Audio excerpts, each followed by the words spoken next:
तिसऱ्यांदा पंतप्रधान पदाची शपथ घेतल्यानंतर पंतप्रधान मोदी पहिल्यांदाच मुंबईच्या दौऱ्यावर. मोदींच्या हस्ते विविध प्रकल्पांचं लोकार्पण आणि पायाभरणी.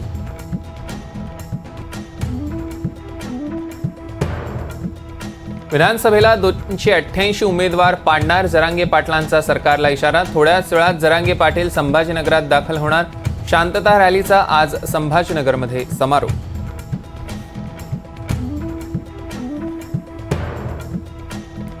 विधानसभेचे 288 उमेदवार पाडण्याची सुरुवात मुख्यमंत्र्यांपासूनच करा. लक्ष्मण हाकेंचा जरांगेंना सल्ला.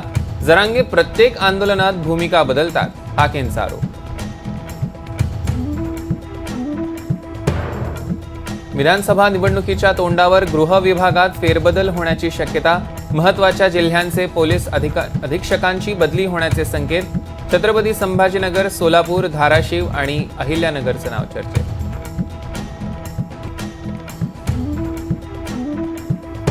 नगर जिल्हा रुग्णालयानं पूजा खेडकरला दिलेलं अपंगत्वाचं प्रमाणपत्र सापडेना. गेल्या 2 दिवसांपासून वैद्यकीय रेकॉर्ड शोधण्याचे प्रयत्न सुरू. प्रमाणपत्रांच्या वैधतेबाबत शंका. घाटकोपर होर्डिंग्स प्रकरणी SIT कडनं आरोपपत्र दाखल. आरोपपत्रात 2 IPS अधिकाऱ्यांचा जबाब. GRP आयुक्त शिवसे जबाबदार असल्याचा खालिद यांचा आरोप.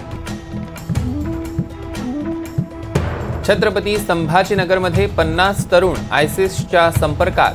NIAच्या न्यायालयात धक्कादायक माहिती. संवेदनशील ठिकाणांवर हल्ल्याचा कट रचल्याचंही समोर. अलिबागच्या जिल्हा सरकारी रुग्णालयाच्या सर्जिकल वॉर्डमध्ये शिरलं पाणी. पाण्यातच रुग्णांवर उपचार सुरू असल्याची माहिती.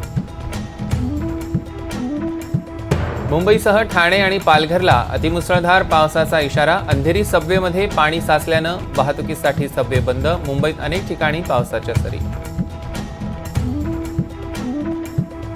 मुसळधार पावसामुळे बिहारमधील रोहतासच्या तुतला भवानी धबधब्याला पूर. 10 ते 12 पर्यटकांची वनविभागाच्या पथकाकडून सुटका.